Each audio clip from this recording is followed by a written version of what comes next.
समय का पहिया ना रुका है ना रुकेगा, बस हर कोई उसके सम्मुख झुकेगा। पर किसी ने क्या सोचा है कि पहिया कैसे हमारी जिंदगी में आया।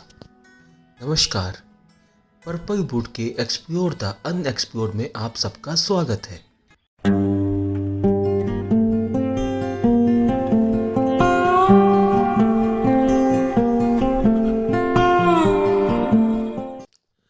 पूरे इतिहास में अधिकांश आविष्कार प्राकृतिक दुनिया से ही प्रेरित है। जैसे कि उड़ने वाले पक्षियों से हमने जहाज की प्रेरणा ली, लेकिन पहिया ही एक 100% होमो सेपियन आविष्कार है।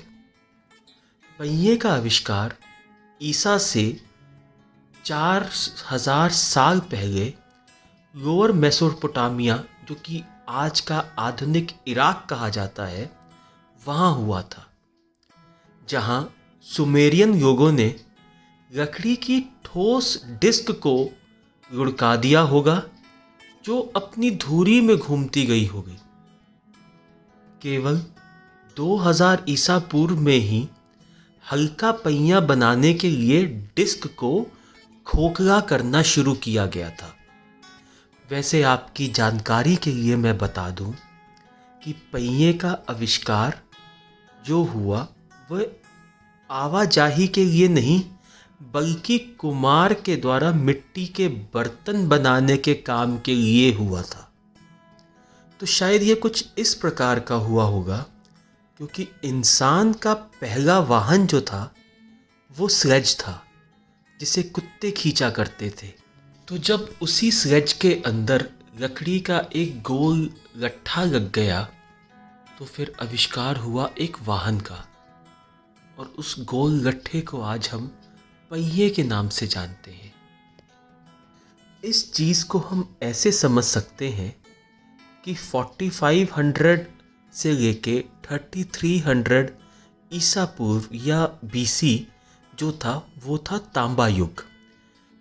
इस युग के अंदर कुम्हार के पहिए का आविष्कार हुआ। जल्द से जल्द ठोस लकड़ी के पहिए धुरी के लिए एक छेद के साथ एक डिस्क बना। 3300 से लेके 2200 ईसा पूर्व या बीसी में, जो कि प्रारंभिक कांस्य युग था, जल्द से जल्द पहिएदार वाहन आए। घोड़े पालतू बनना शुरू हुए। 2200 से लेके 1550 ईसा पूर्व या बीसी, जो कि मध्य कांस्य युग था, इसके अंदर स्पोक व्हील और रथ का आविष्कार हुआ। माना जाता है कि पहली बार व्हील बैरो प्राचीन ग्रीस में 600 से लेके 400 ईसा पूर्व या बीसी के बीच में दिखाई दिया। अलेक्जेंडर 326 बीसी में भारत आया था। मतलब ये कह सकते हैं उसके आने से 150 साल पहले ही बस प्रॉपर पहिए का इजाद हुआ, जिसमें व्हील बैरो लगा हुआ था। फिर सिल्क रूट के ज़रिए होते हुए ये टेक्नोलॉजी चीन पहुंची। वहाँ से अरब के रास्ते होते होते ये यूरोप में आया। हालांकि उस समय जो व्हील बैरो था वो बड़ी महंगी वस्तु होती थी, क्योंकि इसको काम बनाने के लिए एक से ज़्यादा लोग लगते थे। तो जो पहिया था वो राजा या महाराजा लोग ही अफोर्ड कर सकते थे। एक बड़ी दिलचस्प सी बात है कि 6000 साल से अधिक वर्षों से पहिया जो है उसकी मूलभूत डिज़ाइन के अंदर कुछ भी चेंज नहीं हुआ। इस दौरान हमने सिलने वाली सुइयाँ, कपड़े, टोकरियाँ, बांसुरियाँ, नाव, इन सबको बनाना सीख लिया।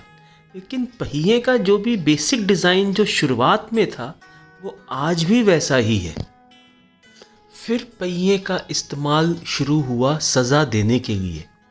जिन लोगों को मौत की सज़ा दी जाती थी उनके ऊपर लोहे के पहिए चला दिए जाते थे। ये इंसान की ज़िंदगी का इतना महत्वपूर्ण हिस्सा था कि हमारे मुहावरे, कहावतें, लोकोक्तियाँ भी पहिए के इर्द गिर्द घूमनी शुरू हो गईं। सभी धर्मों में कहीं ना कहीं पहिए का जिक्र ज़रूर आया। बदलाव की इस कड़ी में मोटी डंडियों वाले एक नई किस्म के पहिए को बनाया गया। कहा जाता है कि हड़प्पा सभ्यता में लोग इसी पहिए का इस्तेमाल करते थे। उनकी बनाई कुछ कलाकृतियों के अंदर भी इसके प्रमाण मिलते हैं। पुराने पहिए जो दरअसल काफ़ी भारी थे, तो रोमन्स ने इन पहियों को हल्का बनाने का नया तरीका इजाद किया, जिसको हम डंडी वाला पहिया बोलते हैं। डंडी वाले पहिए रथ, रिक्शा, ठेले जैसी चीज़ों में इस्तेमाल होते थे। क्योंकि रास्ता कच्चा होता था, तो इंसान ने पत्थर का रास्ता बनाया, जिस पे पहिए आराम से चलते थे और कीचड़ में भी नहीं फंसते थे। ये यात्रा काफ़ी हिचकोले वाली होती थी। तभी 1870 तक मोटी डंडियों वाला जो पहिया था वो चलता रहा। फिर इसमें बदलाव करके डंडियों को पतली तारों में तब्दील कर दिया गया। ऐसे पहिए आज भी हम देखते हैं साइकिल के अंदर। एक ज़माने में गाड़ियों में भी यही पहिए इस्तेमाल होते थे। एक स्कॉटिश पशु चिकित्सक थे, जॉन बायट डनलप। इन्होंने एक ऐसा उत्पाद पेश किया कि जिसने हमेशा के लिए पहियों के प्रति हमारा रवैये को बदल दिया। 1888 में इन्होंने साइकिल के लिए दुनिया में सबसे पहला हवा वाला, जिसे आज हम ट्यूब बोलते हैं, इनफ्लेमेबल रबर टायर का आविष्कार किया। डनलप ने देखा कि उनके बेटे की जो 3 पहिया साइकिल थी वो काफ़ी हिचकोले खाती थी, सड़क पे काफ़ी ऊबड़ खाबड़ चलती थी। तो इन्होंने रबड़ के टुकड़ों को इकट्ठा करके साइकिल के रिम पे लगाया और तरल रबड़ से उन सब टुकड़ों को जोड़ दिया।